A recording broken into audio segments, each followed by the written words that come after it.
en la línea telefónica al diputado Ricardo Celis, también médico de profesión y presidente de la Comisión de Salud de la Cámara de Diputados. Doctor Celis, muy buenos días, gusto de saludarlo desde Porvenir, desde la Tierra del Fuego, le saludamos muy cordialmente. Muy buenos días, qué gusto comunicarme con la parte más austral de nuestro país continental hoy. Sí. Un gran gusto. ¿Usted se encuentra en Temuco en este momento o en la capital? En Temuco. Ah, ya, en Temuco. Resguardado ahí ahora. Así es. Sí, porque la situación en la capital, doctor diputado, es bastante complicada. Así es. No hay que parecerse por ahí todavía. Sí. Ahora, ¿usted cree que, bueno, por lo menos conversábamos con el vicepresidente del Colegio Médico, lo antecedió a usted, ¿usted cree de que la cuarentena en la región metropolitana, con su experiencia también de médico, fue tardía? Yo creo que definitivamente las cuarentenas han sido un poco tardías, ¿no? Que si se hubiesen adelantado probablemente los resultados hubiesen sido mejor. Hay varias gente que ha estudiado el tema y que dice que cuando los números de contagios son bajos, cuando comienza a contagiarse la comuna o la ciudad, es el mejor momento para hacer cuarentena y no esperar un gran número, porque se hace más difícil gestionar y administrar una población alta contagiada, que es lo que está ocurriendo en este momento en la metropolitana. Y además se hace más difícil, por cierto, el manejo de los sistemas sanitarios. En ese sentido, Temuco, ¿cómo se ha comportado? Bueno, tuvo un momento bastante duro, me da la impresión que ha ido bajando un poco la situación ya en su región. Sí, Temuco, Magallanes y Ñuble antecedieron a lo que está ocurriendo hoy día en la región metropolitana. Diría yo que fueron lugares donde se vio y se permitió trabajar y ver bien cuáles eran todas las alternativas de manejo. En ese sentido creo que fue bueno que estos lugares se hubieran adelantado para tener una buena experiencia para un lugar más concentrado como es la región metropolitana, por decirlo de alguna manera, en el sentido dado que no íbamos a infectar y bueno, que mejor que haya sido antes y no en conjunto. Claro. Y en segundo lugar habría que decir que lamentablemente hemos seguido manteniendo números altos como región. 30, 27, todavía sigue siendo alto si uno lo compara, porque cuando fue el periodo de cuarentena, los números pudieron haber duplicado un poco eso, hasta 50 por allí, pero nunca fueron mayor que eso. Entonces es preocupante en ese sentido. Creo que en la región metropolitana, eso sí, ahí se disparó el aumento diario de casos.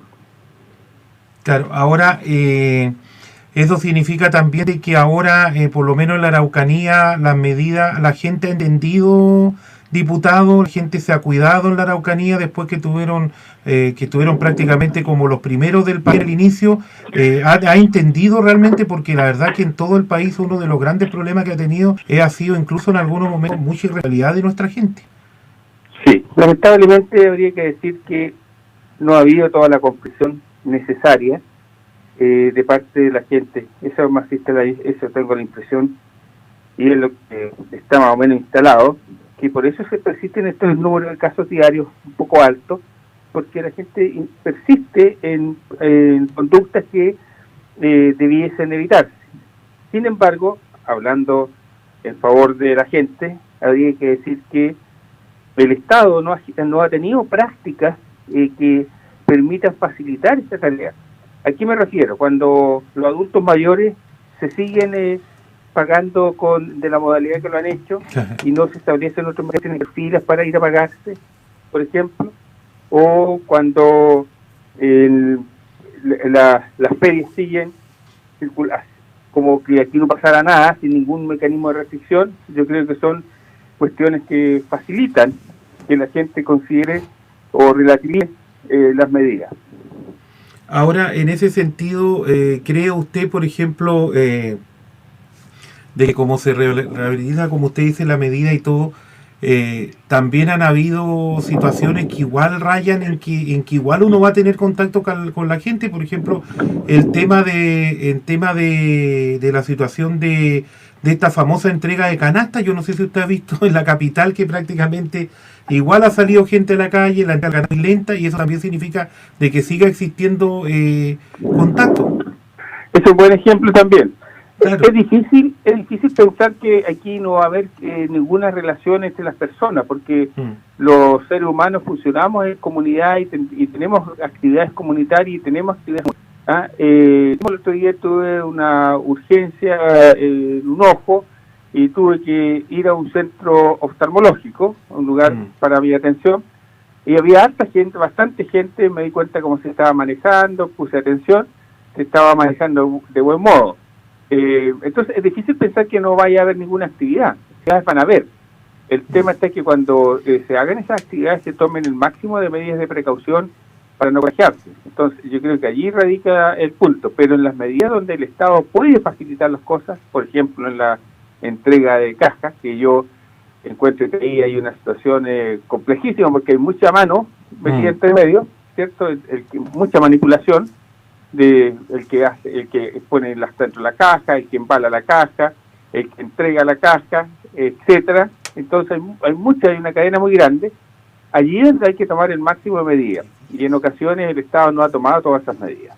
Claro, ahora en ese sentido también seguramente esto va a cambiar los próximos días. ¿Hubiese sido preferible poder haber agregado algún aporte económico que haya llegado con toda esta ayuda y haber aumentado quizá el valor de la canasta en esas mismas y no haber llegado a esto? Yo creo que son cuestiones no incompatibles, quizás se puede una cuestión mixta. Yo creo que desvalorizar la entrega de alimentos no es bueno, dado que hay muchas personas que están esperándolo y que le es muy útil. Entonces no hay que desvalorizar el gesto, la acción de la entrega de las canastas, de esta caja de alimentos.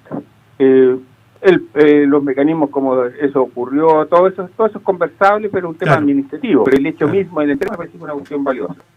Y además la gente necesita dinero en efectivo para otras cuestiones que a lo mejor no estén en la canasta, ¿cierto? Porque leche, estoy pensando, cuestiones más perecibles. Falta un poquito, a mi entender, allí de bastantes medidas de cuidado personal, familiar. Entonces, en coro, papel, toalla novas, todos esos elementos que se usan mucho ahora para finalmente limpiar la superficie, etcétera, lavado de manos. Entonces, yo creo que eso se puede hacer de forma mixta, entregar a lo mejor la caja y aumentar y entregar un aporte adicional para que, especialmente en los lugares que están en cuarentena, Ahora yo creo que va a ser muy importante seguramente el desarrollo que va a venir de aquí en adelante entre el gobierno, el ejecutivo y también el parlamento, porque yo creo que esto no es, no, la solución no está en el momento. El tema de ayudas sociales seguramente va a continuar en el tiempo. En ese sentido, bueno, han habido críticas, algunos que se ha demorado mucho la decisión del parlamento, otros no tanto, pero bueno, usted sabe que en este aspecto político igual siempre se van a dar algunas situaciones, ¿no es cierto? Es difícil generar ahí confianzas a todos. Pero mire, el Parlamento ha actuado con bastante velocidad, como nunca. Para mí ha sido una cosa gratamente sorprendente. Lo que sí, creo que el Ejecutivo tiene que tomar medidas, tiene que abrir su billetera un poquito más. Creo que la billetera del gobierno ha estado muy poco abierta, y yo entiendo, claro, porque dice quizás cuánto se va a prolongar esto. Tiene el temor del tiempo, cuán prolongado va a ser. Pero la experiencia parece decir que esta es una ecuación muy difícil, porque yo le digo a la gente, quédense en la casa, quédense en cuarentena, y no le entrego ni alimentos ni tampoco dinero para que todo el manejo familiar. Es muy difícil pensar en nuestro país que eso vaya a ocurrir, dado la gran cantidad de gente que trabaja de modo informal, a la gente que trabaja en el día a día.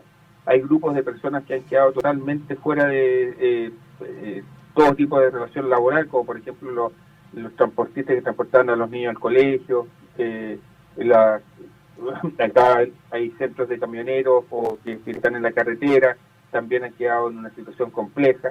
Los dentistas hasta hace poco estuvieron muy complicados, etcétera. Entonces, la gran cantidad de gente que está complicada económicamente, cuando uno le viene y le dice quédense todos en la casa y no les voy a dar ni un peso, eso no es posible pensarlo. Hay que hacer una ecuación lo mejor posible entre estas dos cosas: el ingreso familiar y el llamado a la cuarentena para que tome las medidas sanitarias. Claro, han habido la gran mayoría de la región del país, en el tema productivo prácticamente se ha detenido fuertemente, muy fuertemente. Seguramente los coletazos ya comenzaron a venir y van a seguir viniendo, pero también yo he escuchado críticas, y lo he dicho y lo digo con mucha sinceridad, por el famoso tema también del FOGAPE, que la verdad es que los Claro. bancos siguieron prácticamente con sus mismas exigencias, y esto del endeudamiento de las pymes o de las pequeñas y medianas empresas, esto viene desde el mes de octubre prácticamente el año pasado. Mire, la banca se ha comportado de muy mala manera. Sí. A mi entender, he recibido cualquier cantidad de gente que están hablando, cierto, justamente el tema FOGAPE. Le ha llegado a muy poca gente lo que se aprobó en su momento. Los créditos que se han establecido tienen muchas presiones. La gente no se le dan explicaciones razonables tampoco. Entonces, la banca va a seguir ganando sus 4.000 millones de dólares, que parece que en eso está, sus 4.000 millones de dólares que gana anualmente. Yo creo que la banca ha tenido un comportamiento que no está a la altura de las necesidades del país en estos momentos. Y eso ha sido bastante complicado. Yo la verdad que seguramente van a venir muchas otras complicaciones más. Ahora, en el aspecto, en la región de la Araucanía específicamente, ¿cómo se encuentra la región de la Araucanía en el tema productivo? ¿Está en la misma situación que está todo el resto del país, con un comercio seguramente muy decaído, que seguramente va a traer coletazos muy grandes en los próximos meses? Sí, la Araucanía vive fundamentalmente, uno, de la agricultura, que diría yo que la pequeña y mediano agricultor, que ha seguido produciendo, pero tiene problemas en las cadenas de comercialización, pero donde se vive fundamentalmente acá es del turismo, también como ocurre allá en el sur de nuestro país. Y el turismo se ha visto muy afectado, muy afectado. De partida la línea aérea está complicado, ¿cierto? Los hoteles, las cafeterías, está muy afectada nuestra región en eso. Temuco, por ejemplo, es una ciudad muy universitaria, los universitarios están todos en sus casas, no están circulando, por lo tanto, la señora que daba la pensión, el negocio de la esquina que proveía alimentos, etcétera, todos se han visto muy afectados. Y eso yo creo que se reproduce en muchas capitales regionales donde hay centros universitarios y en donde el turismo es la fuente principal de ingresos. Ahora, ¿qué va a pasar con el inicio de clase, diputado? ¿Cuál es su apreciación como médico? Yo creo que hay que dar por perdido el año. Si usted me pregunta así directamente, como lo hicieron los italianos y otros en Europa que dieron por perdido el año, y por lo menos el primer semestre, yo creo que hay que darlo definitivamente por perdido y buscar los mecanismos de compensación. Pero porque uno tiene que decir cuáles son las cosas buenas que ha hecho el gobierno, porque uno también tiene que hacerse esas preguntas e identificarlas. Una de esas fue el cierre temprano de los colegios y universidades. Eso creo que fue una medida aceptada, cerca de la tercera semana de marzo. Pudo haber sido un poquito antes incluso, pero fue una medida acertada, Y la otra, la centralización de las camas críticas, de todo lo que es el sistema de ventilación, y todas camas críticas en Chile están todas concentradas, tanto las privadas, las públicas y las fuerzas armadas y mutuales están concentradas en la autoridad sanitaria. Yo creo que esas son medidas que uno tiene que rescatar claramente. Yo creo que eso va a ser muy importante también, y bueno, yo creo que fue fundamental lo que usted dice. Yo la verdad que no me había dado cuenta, pero imagínate si no se hubiesen demorado en cerrar los colegios. Claro. Yo creo que eso fue muy preciso. Sí, exacto, fue una buena medida. Entonces, el gobierno lo que tiene como un activo no debiera dejarlo como una pérdida después, obviamente. Y además que los padres, cuando se comenzó a hablar de nueva normalidad, regreso al colegio o de cuestiones parecidas, los padres mostraron, pero 90-91% hacían la encuesta, su disposición a arriesgar la pérdida del año escolar, pero no dejar que sus hijos fueran a trabajar. Sí, porque, al colegio. Al colegio, claro, sí, porque podría ser que uno diga, ¿sabe qué más? Ya vuelva, pero los padres tampoco están de acuerdo. También acá ha pasado lo mismo. Yo he escuchado, yo también soy padre, y yo en estas condiciones, yo lo he dicho en todos lados, yo no envío a mi niña ni por ningún motivo al colegio hoy día como están las condiciones. Así es, pues. Esa cuestión se metió dentro del ADN de la gente, entonces ir contra la cultura y contra el pensamiento de las personas es una cuestión muy difícil. Así que yo creo que en ese sentido el gobierno tuvo un activo cuando cierra colegios tempranamente. ¿Para qué va a perder ese activo? Claro. Ahora, el tema parlamentario legislativo sigue tal cual, a distancia algunos, ya presencial parece que casi son los menos, pero se sigue trabajando en forma habitual. Yo he estado trabajando a distancia, ya, okay. Porque como Temuco fue un epicentro duro y temprano, así que yo desde allí, desde entonces, no he ido más a Valparaíso, porque el Congreso hizo una modificación constitucional, instaló todos los medios para que se trabajara a distancia, y cuando tú vas al Congreso generas una gran cantidad de movimientos de personas que se deben mover para que el Congreso funcione, muchos funcionarios. Entonces yo creo que hay que restringir al máximo eso, y que finalmente todos tenemos que ser bastante responsables y tratar de no ir presencialmente. Hoy día, en este periodo de crisis que tenemos así en pleno avance hacia el pic, espero que terminemos pronto eso, no hay ninguna razón para ir presencialmente al Congreso. Claro, igual han habido presiones de gente que quiere ir presencialmente, ¿eh? Sí. Sí, la parlamentario, ¿no es cierto? Sí, claro, hay grupos parlamentarios que quieren presencialmente. Claro. Exacto. Sí, pues exacto. Ahora, algún proyecto, por ejemplo, está el proyecto, yo veía aquí recién en el tema de la dieta parlamentaria, lo anunciaba como proyecto de ley ya el presidente de la República. Ese proyecto sigue su camino normal. Sí, claro, ya incluso estaba leyendo que la alta dirección pública ya ha tenido reuniones y ha escuchado opiniones de personas de expertos, de sociólogos, gente que tenga opinión en la materia. Estaba escuchando ya para que finalmente tome una decisión, porque la ley dice que en un plazo de 30 días tiene que fijar la dieta para los parlamentarios. Sí. O sea, si su publicación, y desde hoy, 27, ¿no? Sí, 25. Entonces, 25. Sí. Entonces, a fines, la última semana de junio tiene que estar claro cuál va a ser el régimen de dieta parlamentaria que se va a recibir. Es importante decirle a la gente que los parlamentarios no reciben sueldo más dieta, sino que la dieta es el equivalente a una remuneración. Esa es la remuneración que se llama dieta. Claro, sí, no es sueldo, sí, porque la gente de repente se confunde. Oiga, y sobre el tema de la reelección, ¿cuál es su opinión? Mire, yo creo que el proyecto de ley como está, que es finalmente no permitir que haya reelecciones infinitas, me parece estupendo. Que sea retroactivo también. No esperaría que aquellas personas que están desde el 90 aparezcan hoy día, ¿cierto?, el próximo año como candidatos nuevos, al igual que cualquier candidato que de la comuna o del lugar donde surge. El argumento de los que se oponen a eso dicen, pero yo tengo derecho a ser electo porque la gente tiene derecho a elegir.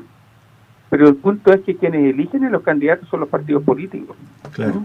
El que elige la parrilla es el partido político, y ellos tienen influencia dentro de los partidos políticos. Entonces hay un círculo allí que de cierta permanencia. Entonces yo creo que hay que colocar límites en la reelección, definitivamente.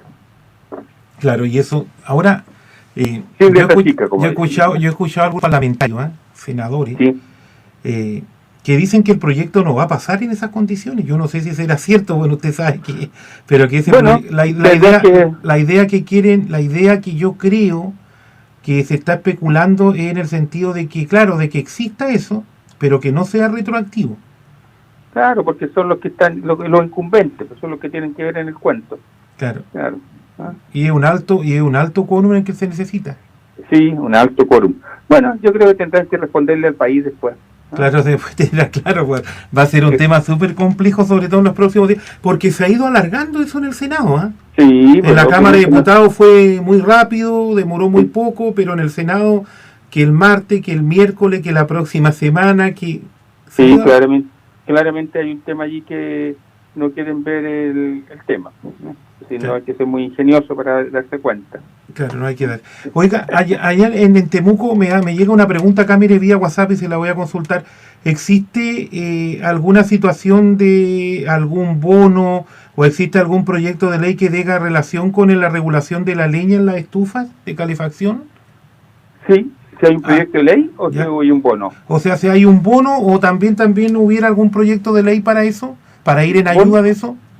Bono hay ninguno, ¿eh? Ninguno. Ninguno, ok.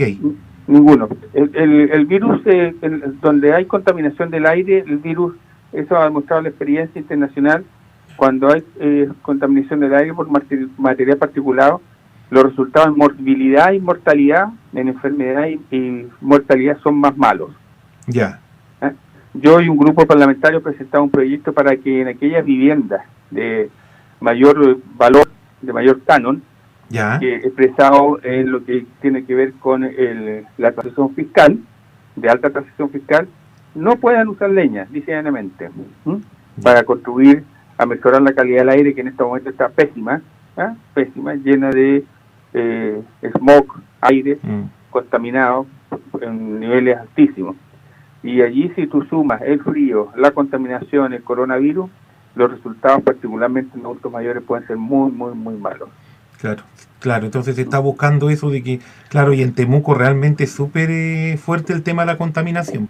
Sí, y es la vivienda de costo más alto, porque uno supone que son quienes pueden buscar una alternativa, ¿cierto? Claro, sí, pues, claro. Además podrían buscar una alternativa porque yo creo que también la situación económica le debiera dar. Claro.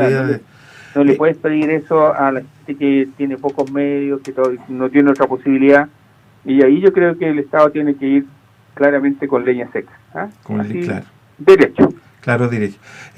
Bueno, diputado Ricardo Celi, queremos agradecerle el contacto que hemos tenido hoy día en la mañana. La verdad que conversamos hartos temas. Estamos muy preocupados, seguramente usted igual, con la situación que se está viviendo en la región metropolitana, que seguramente van a comenzar, o sea, ya comenzaron, dicen algunos ya hace rato, el tema de los traslados de pacientes graves a las diferentes regiones del país. ¿En Temuco ha pasado lo mismo igual? No han llegado para todavía acá, no. Pero cuando hubo aquí, sí se trasladaron pacientes desde aquí a Puerto Montt y a Concepción. Claro, y seguramente va a seguir pasando, y eso va a pasar, yo creo que no va a pasar mucho más allá de esta semana, que ya comiencen muy fuertemente los traslados. Y hay que ser generoso en ese sentido. No, por supuesto, por supuesto. Los enfermos trasladados no aumentan los números de casos de las regiones, los que aumentan los casos de las regiones es la gente que está en la calle. Claro, sí, no, porque la gente piensa, no, van a venir, y eso no es tan así. Obviamente. Estos pacientes vienen sellados, ¿cierto?, sanitariamente, vienen con mecanismos de seguridad extrema, o sea, ellos no van a contagiar a nadie más. No son ellos el punto. Claro. Diputado, muchas gracias por el contacto y porque tenga un muy buen día, y bueno, a seguir luchando, porque no está fácil la cosa, y bueno, y esto vino para quedarse. La verdad, las cosas que esto no va a ser, la gente piensa que de repente, no sé, 1 o 2 meses más va a ser la vida normal. Esto no va a ser así. Va a durar años. Va a ayudar años. Muchas gracias, doctor, y que tenga un muy buen día. Un abrazo. Un abrazo y salud.